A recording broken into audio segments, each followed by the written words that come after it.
this is what your card will look like. Someone on the ground with 10 swords. This card is an energy of an ending. This card represents an ending. This is the end. We've hit rock bottom. Dramatic, shocking things coming to an end. After the energy of the Nine of Swords, the Ten of Swords is a relief for many people. This is because you finally hit rock bottom. You know what the worst outcome is because you just experienced it, and you can now start working on moving forward. It's a card of total and complete endings. Usually when this card appears, you can't fix or repair what has happened. It's done. What's done is done. This is when you accept that you can't resurrect what has just ended, and in a weird way it gives you peace. The end of a cycle has been completed. The journey's over and there's nowhere to go but up. In love relationships, this card shows an ending. Sometimes this means a breakup or a split.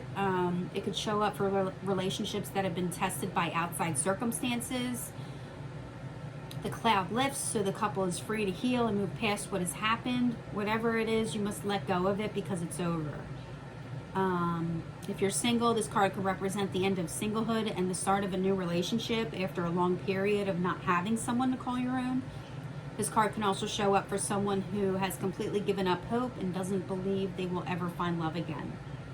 For career and work, the Ten of Swords can show the end of a cycle. This could be spontaneous or something you knew was coming, but either way, you've reached the end of a stage within your career.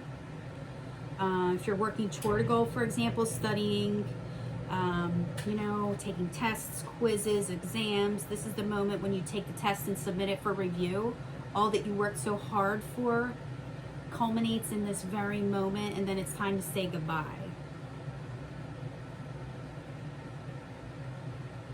Putting a knife in it, ending it, literally what it means, an end. You can see the black background in here. Putting an ending to something.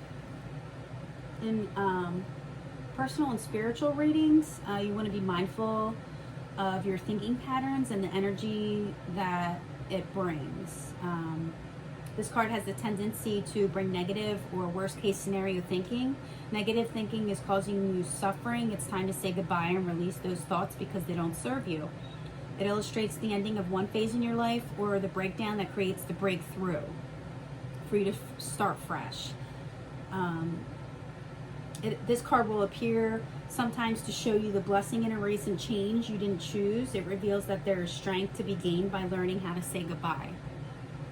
If the Ten of Swords shows up reversed, the universe is guiding you to say goodbye to something in your life that you refuse to let go of. This is that moment when something should end, but somehow it finds a way to keep lingering. It brings such heavy feelings of sadness and disappointment. It can show up reversed for a person whose heartache is so unbearable that they need additional support to process it. Your faith may be tested and you're questioning why this happened. You can't seem to wrap your mind around it, which causes the pain to last even longer. And that's the reversal of your Ten of Swords. Okay?